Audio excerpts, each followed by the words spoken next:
What's going on, people? We are Tottenham TV, back in the studio from our trip to East London to watch England batter Iran 6-2 in our opening group stage game of the World Cup. And it was a complete emphatic victory, wasn't it? I mean, domination from start to finish, and Iran... I mean, we came into this game speaking about how good defensively Iran can be, and it was like just completely the opposite of what we were saying, wasn't it? Well, you look at the last World Cup I know it's a while ago now, but they drew 1-0 with Portugal, they lost 1-0 to Spain, and they beat Morocco 1-0. So they gave it a really good go, and they were 1 point away from making it through. So we definitely expected a much tougher game than we did get today. Maybe England deserve a lot more credit for the way they dismantled Iran as easily as they did. Look, no, not long ago. I'm just looking at their fixtures now. In September, they beat Uruguay 1-0. In a friendly. In a friendly, but still. Yeah, I mean, look, they can be a difficult team. I remember back in 2014 when they held Argentina up until the last minute and Messi scored a last-minute winner.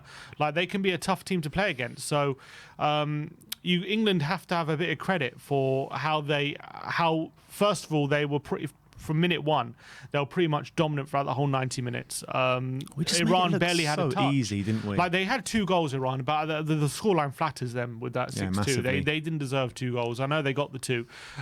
First of all, I want to talk about the penalty, because it's in the first 10 minutes or so. Maguire gets wrestled down with two arms. Just him, Stones as well.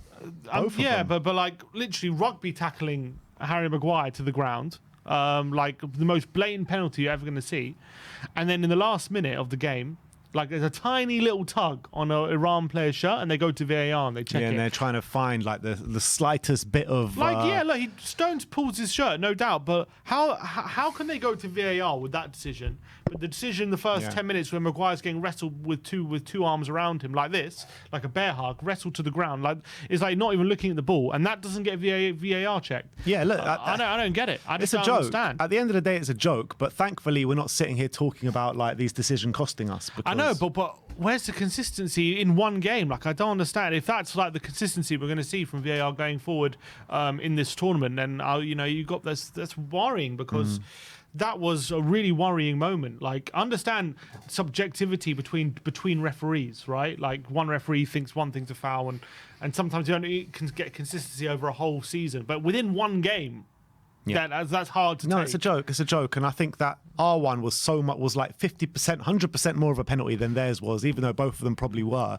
But yeah, look, you're completely right. It's a complete joke, but like in terms of back on the football, great to see Bellingham open the scoring today. 19 years of age. I thought he was absolutely sensational today. Him and Rice in the middle of the park. I mean, we were talking about them throughout the game. How many times did attacks break down for England and Iran try and bring it out the back, and Bellingham and Rice are just there mopping it up in the middle, recycling the ball, driving us back forward. Yeah, they really gave us a platform to basically pen Iran in and suffocate them. Every time Iran tried to get out and play long balls forward or play through England, there was Rice and Bellingham just intercepting the ball every time, getting England back on the front foot, or just recycling possession every time.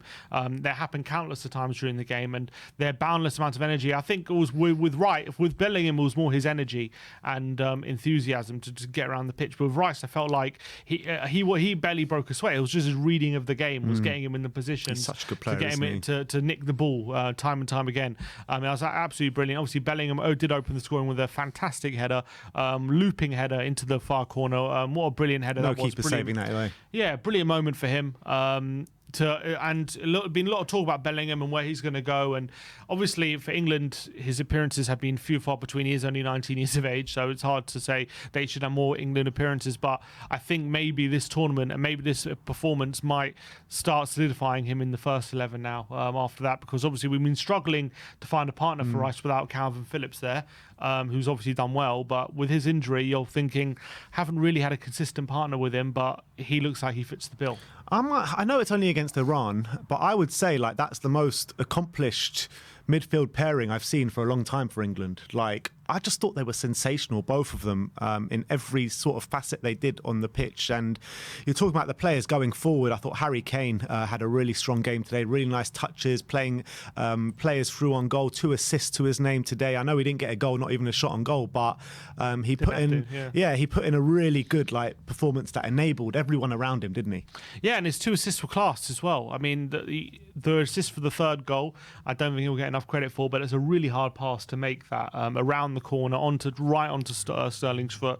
Great finish. And for the I think it was this might be the last goal actually got an assist for Rash. No, the 5th goal. Rashford's goal, yeah, 5th goal. I remember he brought it down from the sky. What a touch that was to bring it down, hold off his defender, bring it down with a touch, and then play Rashford in on goal. And obviously we got a 5th goal. So he did a really good job for the team at the end of the day. Obviously, when you're Harry Kane and you end a game with no shots on goal, he probably himself won't be happy with that. But I think when you take into account the team performance and his performance individually, I think he had a good display, and I think he did a really good job for the team. And obviously that playmaking number 9 role, he's mastered that. And he showed that again. Has, yeah, and that little touch to Raheem Sterling to play him through on goal when he made a bit of a pig's ear of it. But I thought Harry Kane was really good today, and I was really happy with the performance.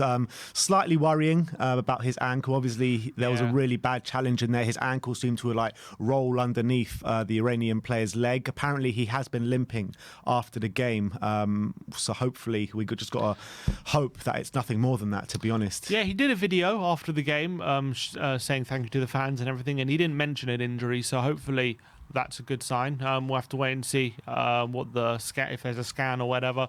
Obviously, he did play on for a bit after that ankle roll. Wilson was stripped off to come on, and then an injury to Maguire prevented him coming on, and Kane had to play an extra 10 minutes or so before eventually going off. And I think he got an assist in that time as well. So I think hopefully that means he's going to be okay. Yeah, that's right. He got an assist 4 minutes just before he went off for Wilson. Yeah, so that shows he was still looking sharp anyway on the pitch. I think Saka and Sterling were both obviously on top of their games during the game. Not yesterday, it was today. It feels like such a long day.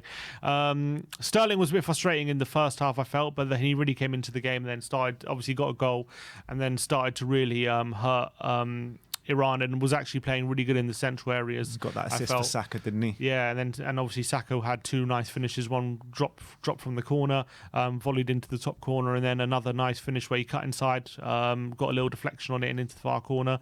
I thought he was giving Iran's fullback no end of trouble, to be fair, throughout the whole game.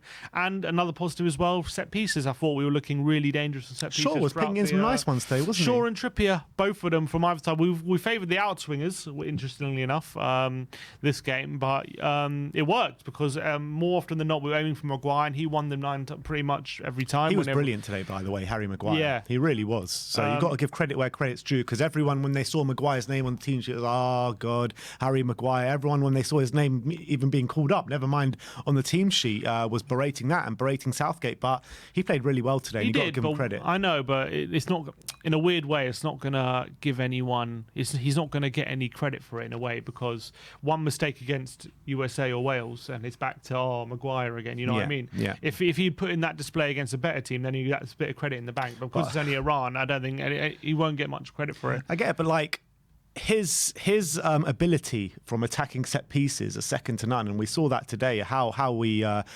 valuable it was every time we aimed to him. That's never been in question. It's never been in question, but people sometimes gloss over that when they talk about Harry Maguire, and I think that you still got to play well in the team today, and I think he did that. He did everything that was called of him today, so you got to give him credit. He did look kind of lose Taremi for one of the goals, to be fair. True, he did. But you know what? I'll let it slide. And anyway, in those moments, the 2 goals we conceded, it was just one of them was a free kick where it was a slight pull from Stones, and the other one it was during a period where England were just letting their foot off the gas a bit, and you could see they were a couple periods. It wasn't necessarily that Iran were on top, but England were kind of letting the game pass them by for like 5-minute periods during the game because we were just so dominant. And Iran did exploit one of them by getting a goal. It was a nice finish by Taremi. But the goals came because we were so dominant. It's a weird one. If Iran were in the game a bit, those goals probably don't wouldn't happen. have switched off. Yeah, it's like Iran was so out of the game, we actually conceded because of that. It's a weird circumstance. Some of the defending from Iran, like for Saka's goal, for one of Saka's goal, when he just like literally just dribbled past. Yeah, the whole defense, Saka's and Rashford's goal. They were just like Iran were just like pulling out of challenges, running past the ball. It was really weird defending from Saka and Rashford's goal, and I was like, how is a team like this in the World Cup if they defend like that? Yeah, I think part of me is like they didn't put any challenges in. It was really weak defending, but then again, Rashford and Saka are very like two very very quick players and two tricky players, and especially with Saka, if you make a challenge and you mistime it slightly, you get a very good chance of giving away a penalty. So he's very hard to defend against. But yeah, but that goes to show the level of their defenders, I guess, because they couldn't get near both those players. Rashford made it look like he was playing against like a non-league side, the way he cut inside and just slotted it home. And then obviously Grealish wrapped up after a nice cutback from Wilson to make it 6-1. Obviously they did get a goal later on Iran, but that was a nice way to wrap up. And I thought the subs as well were looking decent, although the game was a bit dead. They tried to make stuff happen. Obviously Rashford and Grealish both scored, so 2 subs came on and scored, looked to affect the game. And that will also be good because it's important for our attacking players who are on the bench, which Grealish and Rashford are likely to be for the remainder of the tournament. It's important for them to be high on confidence so that when they do come on, because there's going to be there's going to be likelihoods where big games they're going to have to come on and change the game and do something. And if they've got some goals already in their locker for this World Cup after coming on the bench, I'll give them confidence to come on and think, you know what, I can get a goal. I've already done it in this tournament already. So that's big positive for me. And I just think the structure of the team looked good. It looked a lot better than Nations League England. Yeah, then exactly the form books. We're losing 4-0 to Hungary. Hungary. We looked on our feet in those games, and we looked completely worse for wear. And it's nice to see that that hasn't come into the World Cup, and I'm happy that against Iran we didn't play a 3 at the back. Although I still think we should have won. We would have won if we did. I'm just happy we had confidence in our ability to outscore Iran with 4 at the back and just go for it a bit. Whereas I feel like in the 2018 World Cup maybe, or the Euros, we might have gone 3 at the back in these games and only won the game 1 or 2-0. So I'm happy about that, and I'm happy we had confidence in our good attacking players, and I think they all showed their stuff. They played some really nice football at times. I think it was exciting. It was dour at other times when it was too easy. That was the only time it was really dour. But look, really positive first game of the World Cup. Obviously, you can't read too much into it. Although Iran can be difficult opponents, we all know that. And to be fair, they are ranked 20th in the world. That's not terrible. But unfortunately, you still can't read too much into it because they're not going to be the toughest. They're going to be far harder challenges than Iran. I actually think that you can read more into this result than when we beat Panama 6-1. Yeah, that's true. Because Iran, like you say, they're a decent side when Panama are just probably in the nowhere in the rankings. You know what I mean? When Iran usually show up at World Cups. I mean, they don't get far, but they give people tests, don't they? And like I said before, they recently drew with Senegal 1-1 and beat Uruguay 1-0. I mean, that's not a crap team can't do that. Yeah, so clearly they're no mugs, and we've made them look to be like mugs. So you have to give appreciation for the quality England showed.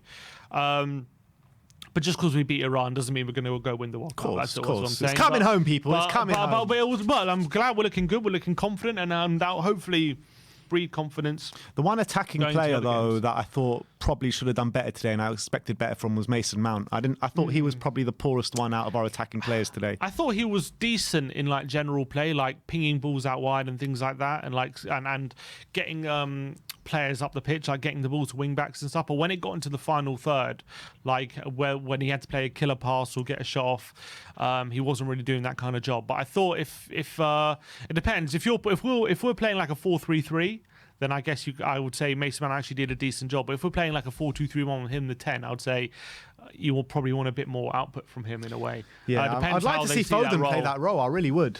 I think he can play that role to a really high level, Phil Foden. And if you can have Phil Foden and keep Sterling on the left and Saka on the right with Kane up top, I think that could make a massive difference in the next game. I wonder if he changed it for the next game. Obviously, depended on injuries, but if no one's injured, I'm guessing he keeps it. No, if you're 1-6-2, no need to change it. Is it interesting for you that Eric Dyer came on before Ben White in the centre-back role today? Yes and no. I would say that obviously Ben White this season's done well, and he's primarily played fullback. But Southgate, first of all, has a lot of trust in his older, more experienced players. He said a lot about the experience.